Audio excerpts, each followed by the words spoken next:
and well, there's been quite a bit that's been happening since we last did a video, and I'm not really quite sure where to start. Shall we start with I guess the main bit of headline news that's been happening in motorsport over the last few weeks, and that is, of course, the fact that Jacques is taking over as the Channel 4 F1 commentator. Where is he again? Well, he has been doing GP2 and GP3 for Formula One in general, some commentary that's been broadcast out elsewhere. But yeah, that's who is now going to be doing the Channel 4 commentary. Fair enough. To be honest, he's pretty at doing the GP3. He's generally the guy that's you always hear shouting "I lot" a lot. Yes, yeah, exactly. I'll tell you, to be honest, I ain't watched GP2 or GP3. Well, there we go. I think that just about sums up. I ain't bothered. I think you basically think Crofty Mark II, I think, is the best description I could give you. He likes to shout drivers' names quite loud at various moments and throw out random facts about them. Yeah. Well, that's what I mean. If he gets random facts and he gets all hyperactive and he starts bounding about, at least he's got to be a bit better for commentary. Yeah, I mean, there's two different schools of thought with when it comes to Channel 4. I speak with someone else who's not necessarily a hardcore F1 fan, and they used to like the Channel 4 commentary because they said it's a little less hardcore fan orientated than maybe Sky F1. But as a pretty much I'd class myself in the hardcore fan variety of motorsport. I actually like the fact that they get particularly technical and really start breaking down. I love a Ted's Tech Talk. That to me, it's, that's just porn.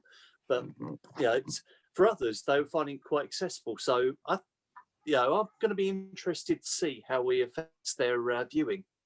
Yeah. It's that's something that's going to be worth noting. As you say, he's coming from somewhere where he's been doing quite a bit of technical commentary, that same kind of Crofty style, if you like. So yeah, it'll be interesting to see how he adapts to Channel 4. It'll also be interesting to see how he works with Coulthard. Yeah, and also the random Welshman. Yes. Well, Coulthard's not exactly Mr. Hyperactive, is he? No. So I mean, I reckon we all like the F1 channel. Yes. Right? Because that gives us the in-depth, the stats, all the breakdown, everything. But if you want someone to be more consumer friendly and get other people into it, you've got to put him on Channel 4. It wouldn't work on the F1 channel. No. So if you're looking for that sort of Murray Walker type geezer, then style. Yeah, I think you're right. I think that's what we have been missing for some time. It probably is someone in that Murray Walker way of doing things. Completely, irreplaceable. There will never be another Murray Walker. But how great was he? I think Clive James said it best when he said he used to commentate like his trousers were on fire. It was just, but the thing is, he was so into it, and he got involved like everybody watching it. So he wasn't just a commentator. He was like the viewer on your seat. Yeah. Having someone else in the room with you that you could have a sort of bizarre conversation with. Yeah. That was pure Murray Walker, and you're probably not going to get that again. It's annoyingly. I remember when Sky first got the F1, and they got the girl from Sky Sports over, the Alex, I think her name was, and frankly, I think they got her in there because she knew nothing about it. But the problem is, she looked like a rabbit in the headlights. Yeah. Then she got replaced by Pinkham. Pinkham is, night and day. She actually knows her stuff about it. Yeah. And actually did some brilliant interviews. I remember one of the first ones with, it was with Daniel Ricciardo, actually sat in the boat on Monaco. And she's there actually schooling him on facts. And there's me thinking, wow, this girl knows her stuff. Done the homework. Yeah. Yeah. And, that's probably the closest we got, because if you whenever you get the Silverstone crowd interaction scenes, you can see she's there and she's just flowing with them, and I think that was to maybe unleash her a bit more. Yeah, that's a good. Give her a bit more coverage rather than just sort of stick her in the background and do an interview every now and again. So I mean, you use her a bit more because she's got a lot more knowledge from what they give her credit for. Yeah, and obviously this year everything's been a little bit more. They've been restricted on the amount of personnel that they can take and so on. So we've probably not seen as much as we would have done in a normal year. So hopefully next year, things get a little bit more back to normal, and we go from there. We do seriously have to talk about the other big bit of news that has happened since we were last broadcasting, and that is, of course, the 7th World Championship for Lewis Hamilton. Wilf, we know how much you admire Lewis and his ability in the F1 car. So that's true. That's true. Only the other day he was telling me how he is than Prost in every way. so Wilf, you give were us your saying that thoughts. he was the GOAT. I don't get me wrong, right? He is a great driver. He is a great driver, and he's earned his 7 world titles, but he's not the GOAT. He is not the GOAT yet. On doing it, but he's not. I mean, okay, he's equaled Schumacher on titles. He's beaten Schumacher on victories and pole position points. I mean, all the stats can go in his favour. All the stats will go in his favour. It's not the stats that people will. It's the amount of titles. If he wins in 21, then he becomes the greatest driver of all time. If he doesn't, he's only going to be known as the driver that matched Schumacher. He will always be known as level par with Schumacher, no matter what stats and how many poles and how many points and blah, blah, blah, whatever you want to accredit his records are, nobody's going to be looking at that apart from his 7 titles.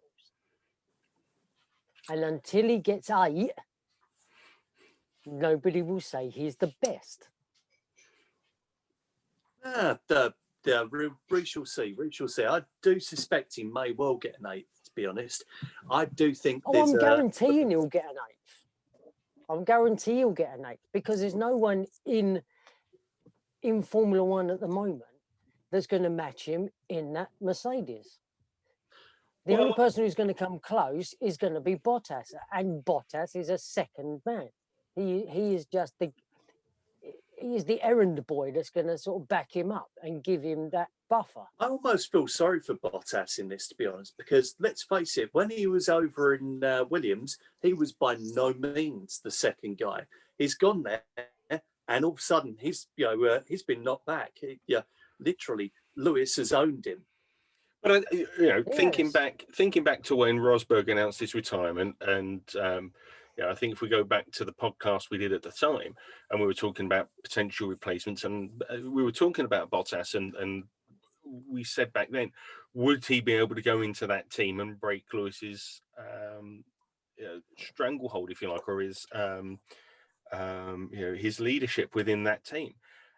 And I think we said then that it was going to be very tough for him to do. And it's proven that way. But it's proven very difficult for Bottas to go in and do that. Yeah, I mean, any teammate of Hamilton so far, it's you look at it, it's Alonso. That didn't work out well for him. Kovalainen, nope.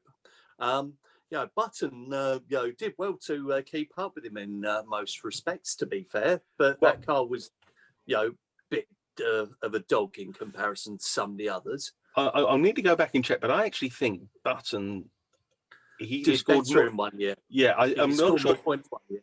Yeah, I was going to say I'm sure he did better. I think that's the only that and Rosberg winning the title. I think are the only times.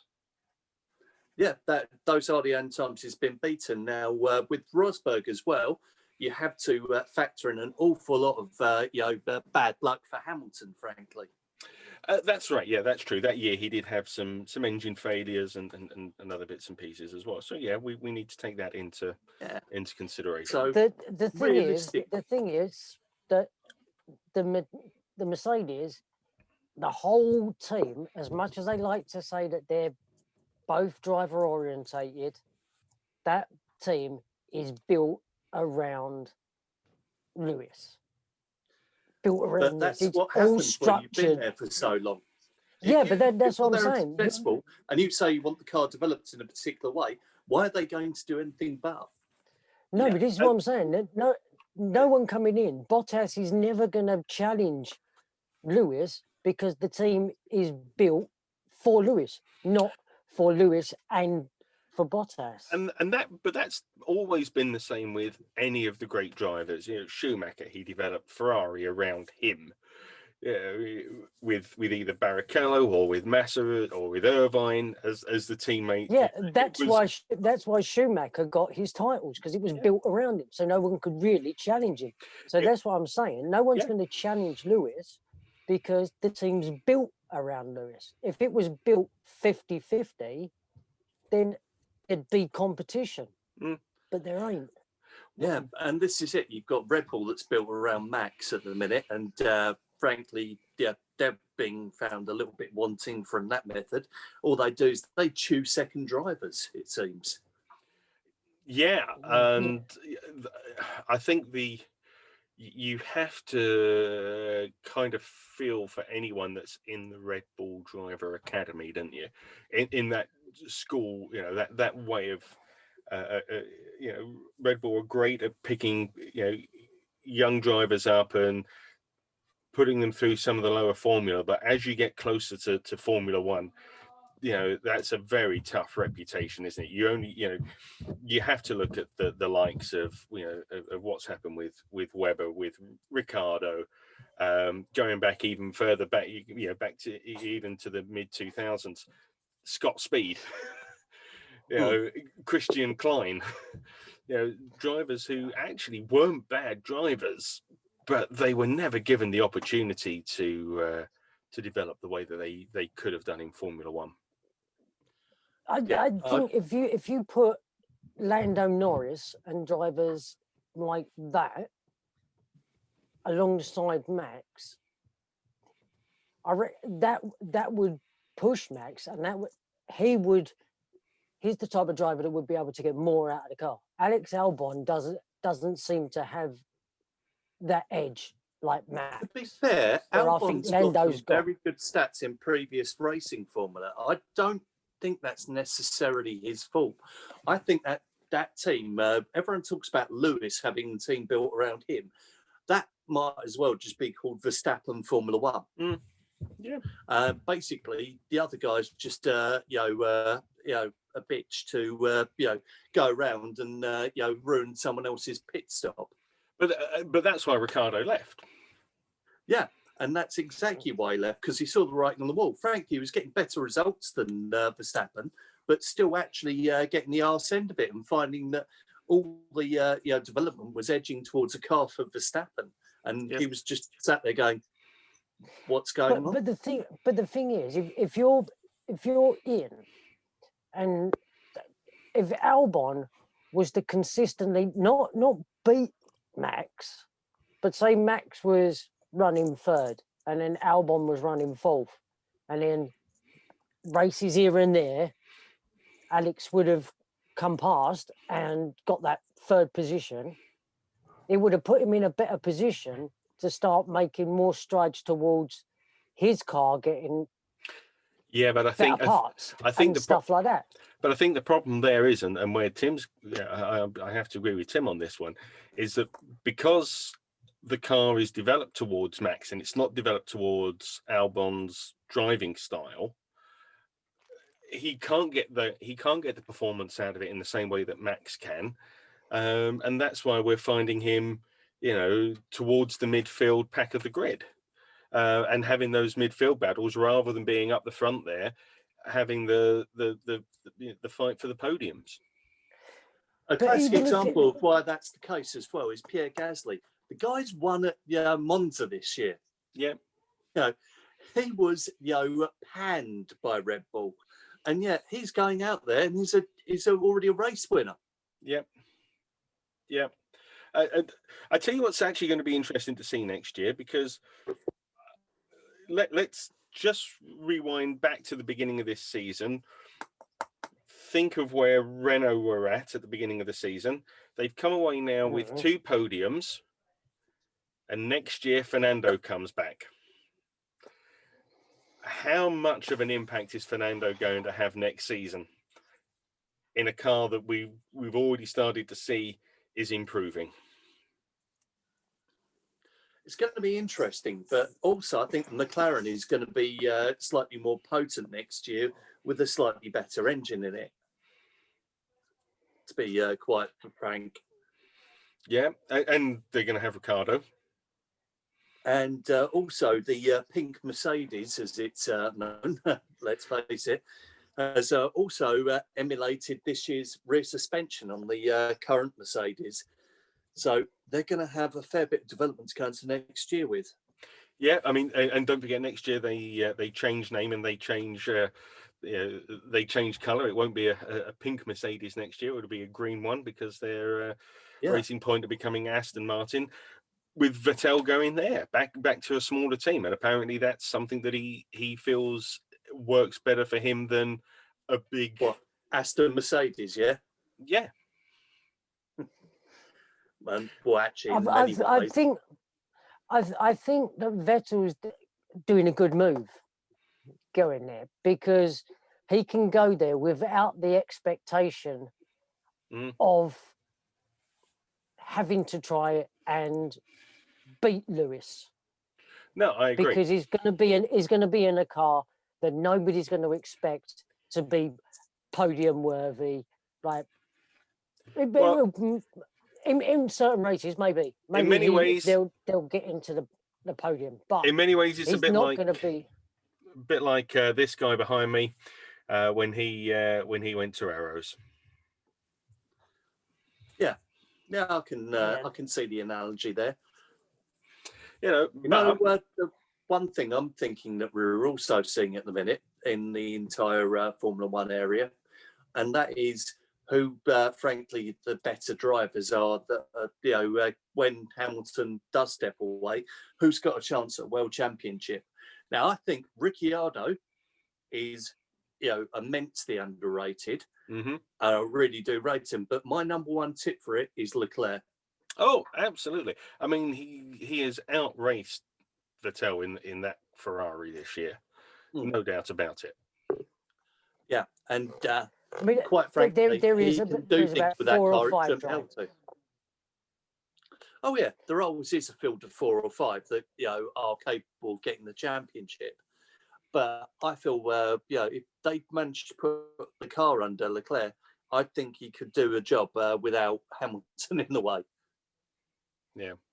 But unfortunately, I don't see Hamilton leaving for a fair few years. No, he's not going to give it up. And who would want to? Well, we say exactly. That. Why would you want to? But we say that he's hinted.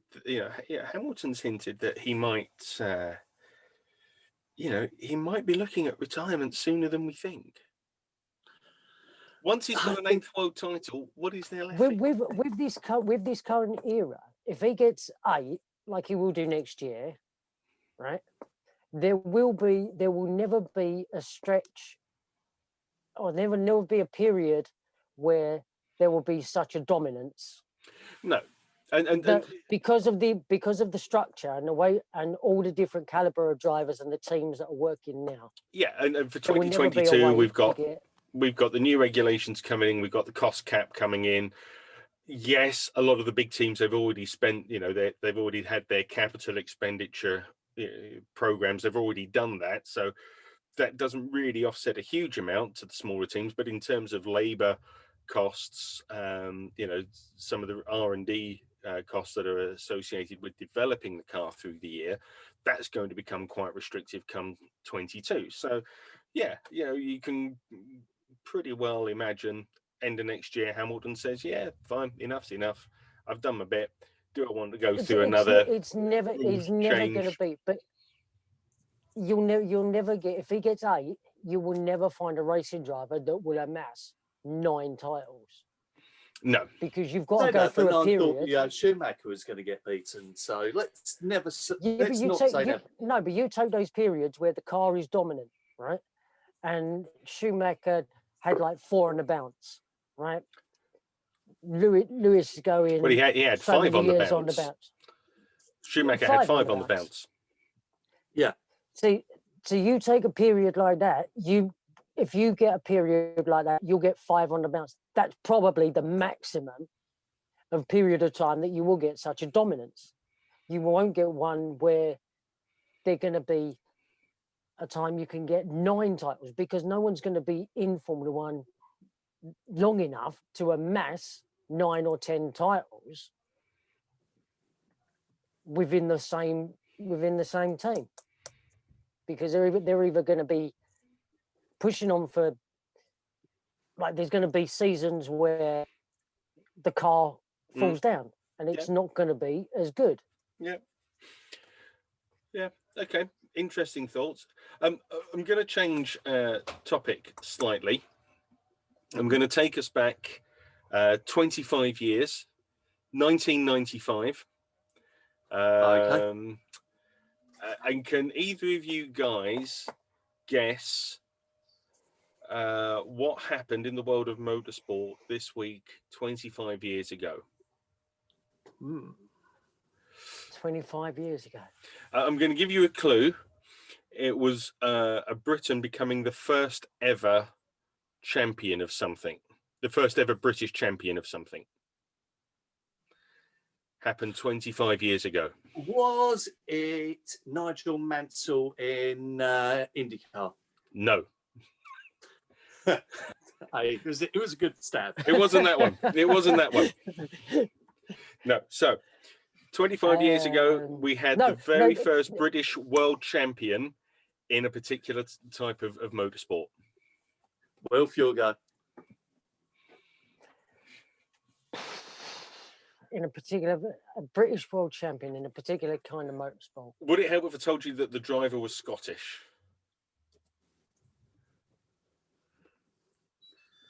Would it be Colin McRae? It was indeed Colin McRae. The first ever British World Rally champion, Colin McRae, won his championship 25 years ago this week, following the RAC Rally. His triumph on the RAC Rally. But interestingly, a lot of that was set up from the rally before, where he disregarded team orders and came in to finish ahead of his teammate, some Spanish guy called Carlos Sainz. Don't know what happened to him and his family. They're irrelevant to things these days. But yeah, Colin McRae, World Rally Champion, 1995, first British champion. Let's just think back of the great career that he had. He was immense, wasn't he, Colin McRae? Oh, yeah. He was one of those people that could do tarmac stages. But not just the tarmac stages. You get him on a forest stage. You think about some of where he grew up. But I remember on the RAC rallies, the forest stages through Kilda that they used to have back in the early 90s, he would just knock the times off of anyone. The trouble was he was also a little bit sort of reckless and had the reputation for Colin McRae. Yeah, to be fair, you're entirely right. You know what? I missed old school rallying, things like the San Remo rally and some of the other old school rallies. Mm. See, I like watching the Rally of Corsica because that really did put the cat amongst the pigeons because there was no room for error down there. No, it was a tarmac rally, and you were basically driving a sports car. It's why you ended up with special some really good specialist cars or drivers for those type of rallies. But McRae was pretty good on anything, wasn't he? He was good in Rally Australia in the sand. He was good in the forest. He was good on tarmac. There wasn't much he was bad at. Wasn't brilliant with a helicopter. No.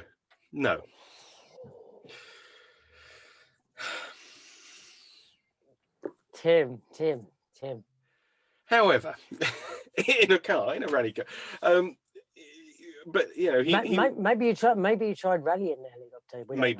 Maybe, but he had such a long period of time in association with Subaru, and then went to Ford. I mean, was that the mistake? Should he have stayed at Subaru? Do you think he would have had a better run with at taking some titles off of Tommy Mäkinen in the late 90s had he have stayed at Subaru? I think so. Well, yeah, because Richard Burns came in and then he snapped up loads of titles. So no, Burns only won one title.